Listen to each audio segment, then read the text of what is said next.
Ever wonder why some of the richest families you've never heard of don't seem to be, well, trying to be heard? You won't catch them posting selfies from Saint-Tropez, leasing neon Lamborghinis, or bragging about their net worth on some podcast. Nope. Instead, they just glide.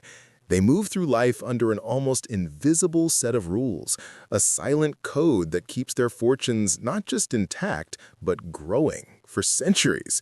We're talking generations upon generations. Today, we're pulling back the velvet curtain. I'm going to break down the 10 commandments old money silently lives by, the unwritten laws that decide who gets invited into the drawing room, which marriages are approved, and why their trusts still pay out to great-great-grandchildren who have, frankly, never worked a 9-to-5. Stick around. By the end of this, you'll genuinely understand why a Rockefeller would rather wear a perfectly frayed tweed jacket than a diamond-studded Rolex. It's not about being cheap. It's about something far deeper. Here's a startling statistic for you. 70% of wealthy families lose their fortune by the second generation. And it gets worse. 90% are gone by the third. Think about that for a second. It's a financial cliff, a generational wealth destroyer. Yet there's this tiny elite cluster of lineages, families like the Mellons, the DuPonts, the Rothschilds, who hold capital that's literally older than most countries on the map. How do they do it? The difference isn't luck, not really. It's not some secret handshake either. It's a meticulously crafted, deeply ingrained playbook, a blueprint for generational success that most people have simply never seen. And today, we're cracking it open. Rule 1. Quiet money survives. Old money whispers, new money shouts. This isn't just a cute saying, it's a foundational principle. When you see those flashy cars, the bottle service receipts plastered all over social media, the designer labels worn like badges of honor, those are market-tested signals. Signals that the capital is both new and often a little nervous. It's almost as if it needs external validation to prove its existence. Quiet money? It parks itself. It buys timberland in Oregon, apartment blocks in Vienna, or those incredibly boring yet incredibly stable 100-year government bonds. These aren't assets that photograph well for Instagram. They don't scream, "I'm rich!" But they compound. They grow steadily, discreetly, for decades. Think about it. If a complete stranger can guess your net worth just by scrolling through your Instagram feed, you've already broken Rule 1. You've signaled, perhaps inadvertently, that your wealth is for show, not for perpetuity. Old money understands that true power doesn't need to announce itself. It simply is. This modesty isn't just a preference, it's a strategic defense. A low profile means fewer targets on your back, less envy, fewer opportunistic inquiries. It's about being secure in your wealth, not seeking validation for it. The goal isn't to impress the masses. It's to preserve and grow what you have safely and silently for the next generation and the one after that. It's a profound difference in philosophy. One seeks attention, the other seeks endurance. Rule 2. Assets must outlive you. Self-made tycoons, bless their ambitious hearts, often chase those exhilarating 10x returns. They're looking for the next big thing, the rapid growth, the quick flip. Old money, they're buying the clock factory that already paid for great-grandfather's townhouse in 1912. The guiding question for every single investment isn't how much can I make next quarter or will this stock pop next year? Instead, it's a much more profound query. Will this asset still be spitting out coupons, still generating income when my great-grandson is born? If the answer to that generational question is a resounding no, then they skip it. Doesn't matter how loud Reddit cheers for it or how many financial influencers are hyping it up. This isn't about being risk-averse in a timid way. It's about strategic intergenerational risk management. They focus on assets that have proven their durability, their ability to weather economic storms, political shifts, and technological disruptions. We're talking about things like prime real estate, established businesses with stable cash flows, diverse portfolios of blue-chip stocks, and yes, those government bonds. These aren't flashy investments, but they are reliable. They are the bedrock upon which multi-generational wealth is built. The goal is stewardship, to be the temporary custodian of capital that will ultimately benefit future generations, not just the current one. This mindset shifts everything from speculative gambles to careful, deliberate planting of financial trees whose shade you may never personally enjoy. Rule 3. Heritage is a currency. You might think pedigree is just vanity, a quaint relic of a bygone era, but for old money, it's far more than that. It's collateral. It's a tangible asset, a form of social capital that opens doors and builds trust in ways money alone never could. Boarding schools, yacht clubs, debutante balls, these aren't just social events or educational institutions. They are meticulously designed vetting grounds. They exist to ensure shared values, common backgrounds, and an implicit understanding of the rules of engagement before business cards even think about swapping hands. You can mock the etiquette, sure. You can scoff at the seemingly antiquated traditions, but ignoring this system is like landing in Tokyo without speaking a word of Japanese. Technically, you can get by, you can navigate, but it's going to be incredibly difficult, socially expensive, and you'll miss out on countless opportunities that are only accessible to those who understand the local dialect. Heritage, in this context, isn't just about a famous surname. It's about a shared history, a network of established relationships, and an implicit understanding of the rules of engagement. It's a signal of reliability, a testament to a family's enduring presence and influence. This currency provides access to exclusive circles, facilitates partnerships, and offers a level of trust that takes years, even generations, to build. It's why old money families move within established social circles, ensuring their children are immersed in environments that reinforce these values and connections from a young age. It's a self-perpetuating system, and the price of admission is your background and your adherence to the code. Rule 4. Marry the network, not the person. Romantic love? Oh, it's lovely. Absolutely. We all dream of it. But for old money, strategic marriage? That, my friends, is efficient.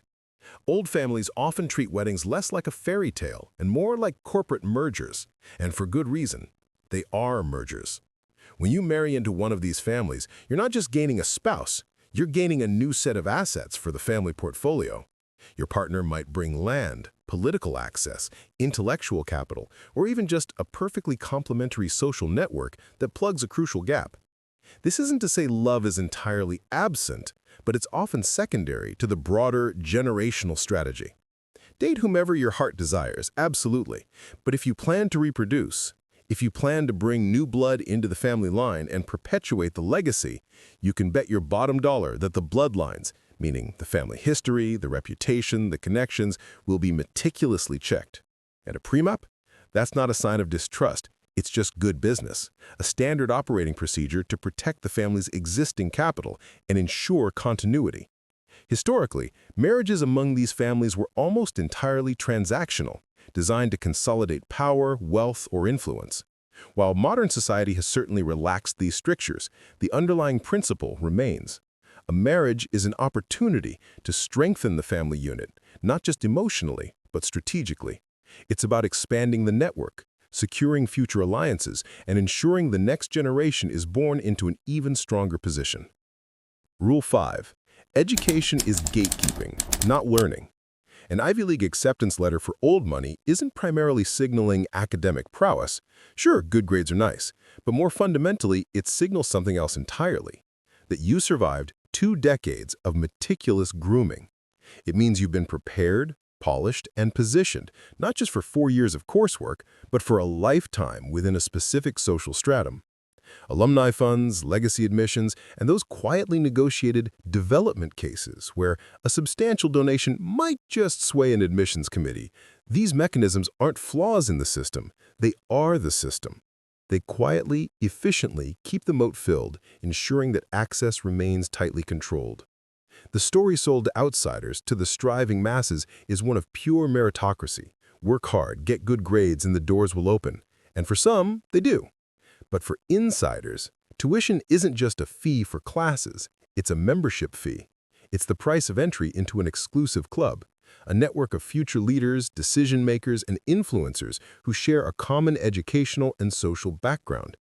These institutions are crucibles where connections are forged, a shared worldview is instilled, and the next generation of power brokers are identified and integrated.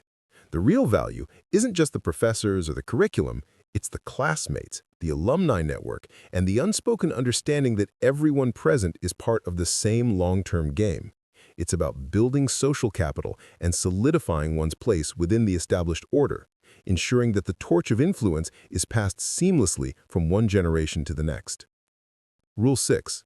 Taste must be learned early. Imagine a 12-year-old who can, at a mere glance, tell the subtle difference between navy and midnight blue. That child, believe it or not, is already light years ahead of the adult who feels the need to buy designer logos just to feel legitimate. Old money understands that true taste isn't about expense, it's about discernment. It's about an innate understanding of quality, proportion, and understated elegance. And this isn't something you pick up overnight. It's cultivated meticulously from a very young age. This is why you see children from these backgrounds involved in piano lessons, escorted through museum trips, participating in sports shooting, or learning to sail. Each of these activities isn't just a hobby, it's a calibration tool. They're designed to hone the eye, to refine the senses, so that the hand never ever reaches for something gaudy, something overtly flashy, or something that screams new money in its desperate attempt to impress. It's about understanding that true luxury often lies in simplicity, in craftsmanship, in enduring quality rather than ephemeral trends. It's about appreciating the subtle nuances of fabric, the perfect cut of a suit, the quiet beauty of an antique. This learned taste becomes a silent identifier, a way for insiders to recognize each other, and a barrier to entry for those who haven't undergone the same rigorous aesthetic training. It shapes their homes, their wardrobes, their art collections. Everything they interact with reflects this deeply ingrained sense of refined discernment. Rule 7. Never spend principal. This rule isn't just important, it's carved in stone. It's the bedrock of their financial philosophy, the non-negotiable commandment that underpins all other wealth preservation strategies. The lifestyle of old money families is funded exclusively by the income generated from their assets, the dividends from stocks, the coupons from bonds, the rents from real estate, the licensing fees from intellectual property. The core asset pile itself, the principal, is absolutely sacred. It is never, under any circumstances, to be touched. Break this rule just once, and trust me, the family chat will remind you of your transgression for decades. It's not just a financial misstep, it's a moral failing within their code. To spend principal is to literally lose your ancestors' trust, to diminish the legacy they worked so hard to build. And this isn't just a metaphorical trust. It often has legal ramifications, with many family trusts explicitly forbidding the distribution of principal. It's seen as an act of profound disrespect to the past and a betrayal of the future. The entire goal is to ensure the capital base remains intact, growing through conservative, long-term investments so that it can continue to generate income for countless generations to come. It ensures perpetual wealth, a never-ending stream of resources that supports the family without ever eroding the source. It's a powerful lesson in delayed gratification and intergenerational responsibility. Rule 8. Philanthropy is reputation insurance. For old money, philanthropy isn't just about altruism. It's a highly sophisticated form of reputation insurance. Those quiet endowments that keep family names subtly etched on library facades, university buildings, and hospital wings, they serve multiple strategic purposes. First, they provide significant tax deductions, which is always a welcome benefit. But more importantly, they cultivate social gratitude and goodwill. The family becomes synonymous with supporting institutions that benefit the public, solidifying their standing and influence within the community. Public donations, when they do happen, are calculated with the same cold, rational logic that a seasoned trader uses to hedge risk.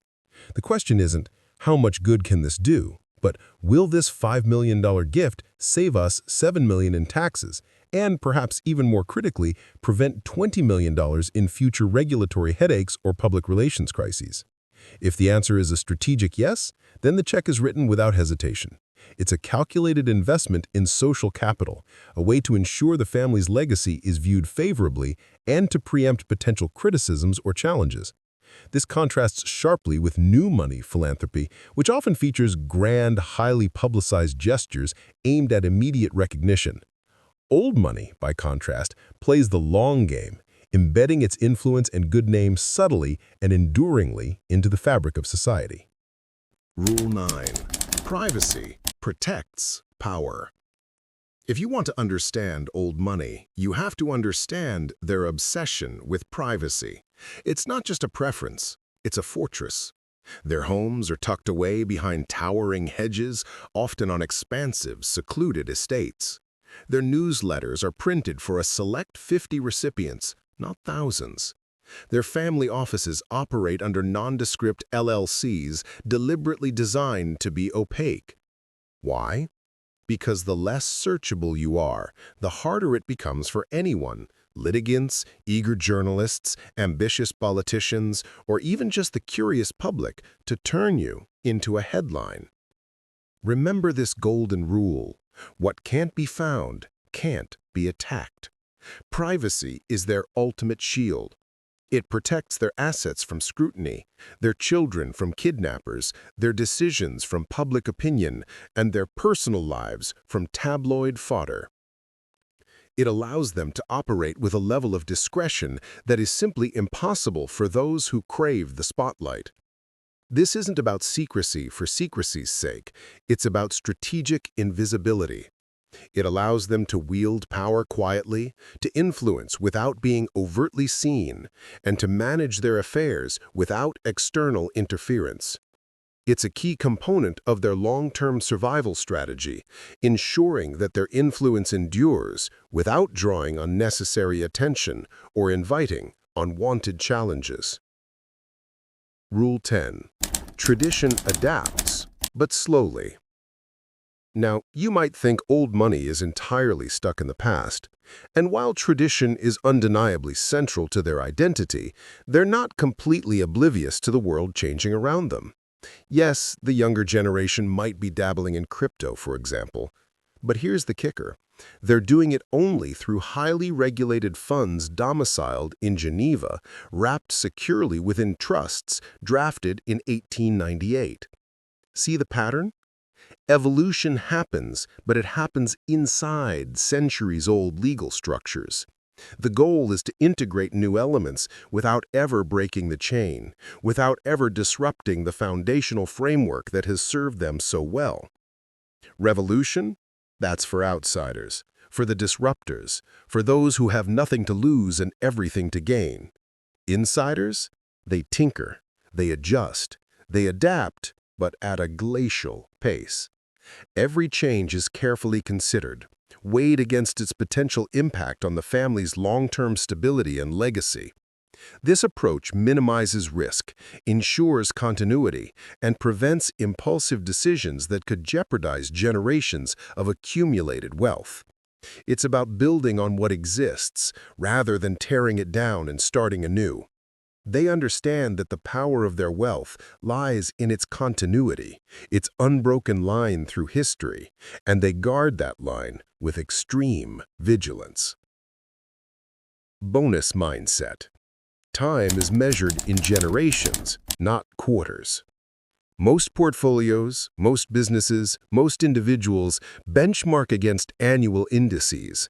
They look at quarterly earnings reports, year-over-year growth, and 5-year plans. But old money? They benchmark against grandchildren. The ultimate goal isn't to hit a certain number by the end of the fiscal year. It's to still own that hillside, that foundational business, that diversified portfolio, when today's toddlers are themselves parents. They think in 30-year blocks, 50-year blocks, even 100-year blocks. This profoundly different perspective changes literally every micro-decision they make. It influences the trees they plant, choosing slow-growing, valuable hardwoods over fast-growing commercial timber. It dictates the companies they invest in, prioritizing enduring value and ethical practices over speculative booms. It shapes their real estate strategies, buying land for its long-term appreciation and utility, not just immediate development. It impacts their educational choices for their children, focusing on character and long-term network building over immediate career paths. This multi-generational mindset fosters patience, resilience, and a deep understanding that true wealth is built slowly, deliberately, and with an eye fixed firmly on the distant horizon, ensuring that the family's legacy endures far beyond any single lifetime. How to apply the code without a trust fund. Okay, so you're probably thinking, this all sounds great, but I don't have a centuries-old trust fund. Fair enough. But here's the thing, you can absolutely adopt the mindset and the behaviors of old money, even if your bank account isn't quite there yet. It's about adopting a code, not just inheriting cash. First, start cultivating quiet money habits. This means removing price tags from your self-worth. Stop discussing your investments at brunch. It's tacky and unnecessary. Redirect that need for external validation into internal satisfaction. And practically speaking, commit to redirecting at least 10% of every paycheck into a broad, boring index fund. It's not exciting, but it compounds, quietly, reliably. Second, study the classics. And I mean that literally. Pick up Jane Austen, Balzac, Edith Wharton. These aren't just dusty old novels. These are user manuals on social capital, on the subtle dynamics of class, power, and influence. They teach you about etiquette, about reading between the lines, about the unspoken rules that govern high society. They're an education in human nature and social navigation that no modern self-help book can replicate. Finally, master one traditional craft. Whether it's carpentry, fly fishing, oil painting, or classical music, dedicate yourself to it. Why? Because skill anchors identity deeper than any amount of consumption ever could. It provides a sense of accomplishment, discipline, and connection to something enduring. It teaches patience and precision, qualities highly valued by old money. It's an antidote to the fleeting satisfaction of acquiring things, grounding you in something real and meaningful. These practices aren't just hobbies, they're pathways to developing a sophisticated internal compass that prioritizes substance over superficiality. Now let's check the red flags that expose new money instantly. If you want to spot new money a mile away, just look for the outward signals of anxiety and a craving for validation. They're often unconscious tells, but to an old money eye, they're glaring red flags. Think diamond-encrusted Apple Watches, because a simple, elegant timepiece just won't do. Consider subscriptions to supercar clubs, where the car is more about the flex than the drive. Or, heaven forbid, hiring a paparazzo to photograph your shopping bags as you exit a high-end boutique. Each of these actions screams one thing: my capital is first generation, and I'm desperately anxious for everyone to acknowledge it. It's an attempt to buy status, to prove worth through ostentatious display. Old money understands that true status is inherent, not acquired through purchase. It's about lineage, influence, and a quiet confidence that needs no external affirmation. If you find yourself craving status, remember this: buy experience, not exposure. Invest in learning, in travel, in art, in relationships, in things that enrich your inner world, rather than things designed solely to impress others. The former builds genuine character and a rich life. The latter often leads to an empty pursuit of fleeting attention. To continue, here's the one thing old money envies about new money. Despite all their advantages, there's one thing old money families genuinely envy about their new money counterparts: speed of decision. While heirs might debate committee approvals, consult with a dozen lawyers, and wait for generational consensus, Self-made founders can pivot their entire operation overnight. They're agile, unburdened by legacy systems or the need to appease a sprawling family council. This nimbleness, this ability to seize opportunities instantly, is something old money, bound by its own rules of deliberation and preservation, often struggles with. However, the savvy patriarch or matriarch has found a clever solution. They don't try to become new money, they hybridize. They invite brilliant entrepreneurial minds into the family office, not as employees, but as venture partners. They leverage centuries of capital, trust, and connections, and infuse it with the 23-year-old nerve, the cutting-edge insights, and the fearless agility of the next-generation entrepreneur. This creates a powerful synergy. The stability and resources of old money combined with the innovation and speed of new money. It's how they adapt, slowly and strategically, to stay relevant and continue growing their empires in a rapidly changing world without compromising their core principles. To conclusion, let's look at code over cash. Ultimately, wealth, even vast wealth, is fragile. It disappears generation after generation when behavior contradicts the code that built it. The 10 rules we've discussed today aren't really about yachts or boarding schools. Those are just the visible manifestations. At their core, these rules are about continuity. They're about understanding that true enduring wealth is a long game, a multi-generational project built on principles of quiet preservation, careful vetting, strategic education, calculated hedging, and above all, thinking in centuries, not quarters. Memorize this code, internalize these principles, start applying them to your own life, your own finances, your own relationships. And you know what? You'll find yourself acting like old money long before your bank statement ever catches up. It's a mindset, a philosophy, a way of living that transcends the immediate balance in your account. It's about building a legacy, not just a fortune. Enjoyed decoding the aristocracy with me? I hope so. If you found value in these silent rules, do me a favor, tap that subscribe button, share this with a friend who needs fewer logos and more legacy in their life. And hey, if you're curious to dive even deeper, check out my other deep dive videos on the channel. See you in the next one.